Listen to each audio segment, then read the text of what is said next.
Sefer Dvarim opens with an historical account given by Moshe Rabbeinu to the generation that's entering Eretz Yisrael, and reprimanding them for a lot of the sins that the previous generation sinned during the years that they were in the desert. The surprising thing, though, is that the order of the things seems to be wrong. Chronologically, the biggest sin that started out was with Chet HaEgel, which was at the time of the sin of worshipping the calf, which was still at Har Sinai, and only afterwards was Chet HaMeraglim, the sin of the spies.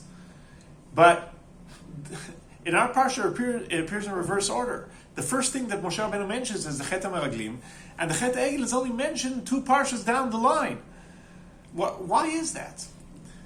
And Rav David Tzvi Hoffman answers that the order in which the things are presented in our parsha and in Sefer Dvarim in general, the account is not an historical one.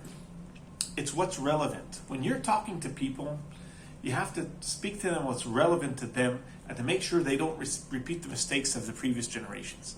Now, right now, the generation of Bnei Yisrael is about to enter Eretz Yisrael. What is the first and most important thing for them to focus on is not to make the mistakes of the Chet HaMeraglim that had despair from entering the Eretz Yisrael. They didn't believe in the Kadosh Baruch Hu.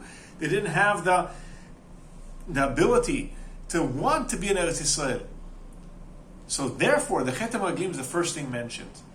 Later on, after they enter the country, they're going to be wealthy, Bezrat Hashem, and they may have issues of following the Avodah Zarah of the residents of Eretz Yisrael. So then we need to refer to Chet HaEgel and make sure they don't repeat that one. In other words, that when you speak to people, you have to speak to them about what's relevant to them right now, and afterwards, what can come after. And that, I think, is a big lesson for us, to think about the things that we need to fix in our times. And we think about different aspects of our existence right now in Eretz Yisrael and the challenges we have.